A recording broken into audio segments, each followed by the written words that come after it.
Nous allons faire maintenant l'exercice 3.5.2 de la page 56, où on nous demande de trouver les équations des asymptotes des différentes fonctions grâce au graphique cette fois-ci. Donc il va falloir dessiner sur les graphiques les asymptotes et trouver leurs équations. Donc si je regarde le premier graphique, je vois qu'il y a des asymptotes verticales. Par exemple, ici, je vois bien qu'il y a une asymptote verticale qui est en moins 2 ou moins 1,9, c'est selon, puisque quand c'est graphique, évidemment, c'est moins précis. Donc, par exemple, l'asymptote verticale, on va dire que c'est x égale moins 2. On sait qu'on peut avoir plusieurs asymptotes verticales. Donc, je vois que j'en ai encore une ici. Voilà. Et ici, l'asymptote verticale, son équation, c'est x égale 1.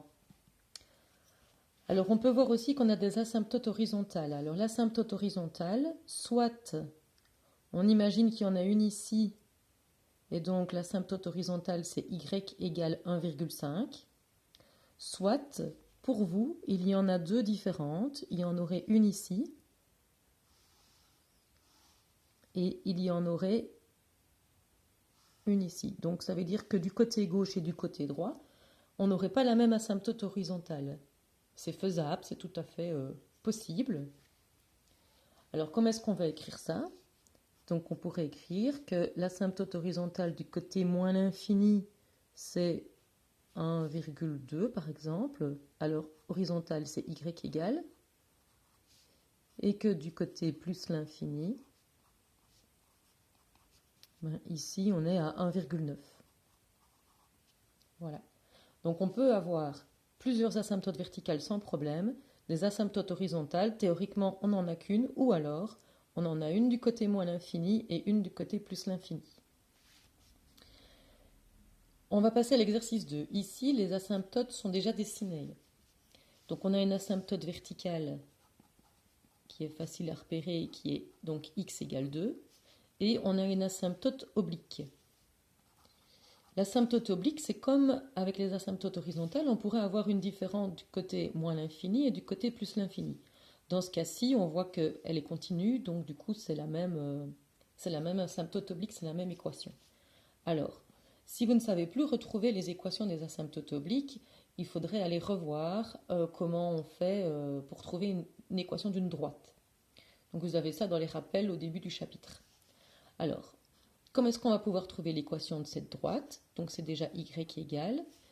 Le plus facile déjà, c'est pour trouver le terme indépendant qui est l'ordonnée à l'origine.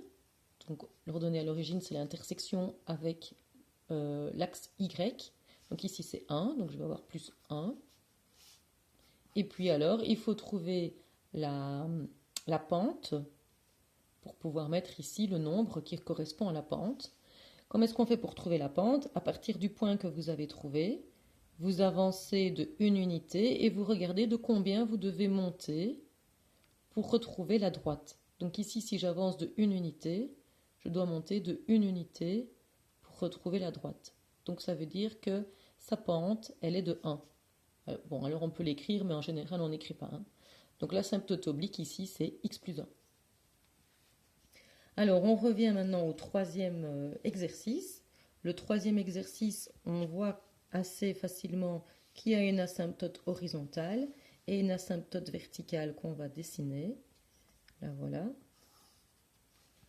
Et donc, l'asymptote verticale, x égale 1, et l'asymptote horizontale, ici, j'estime que c'est la même à gauche et à droite, et que ce sera l'axe x, et donc l'axe x, c'est y égale 0.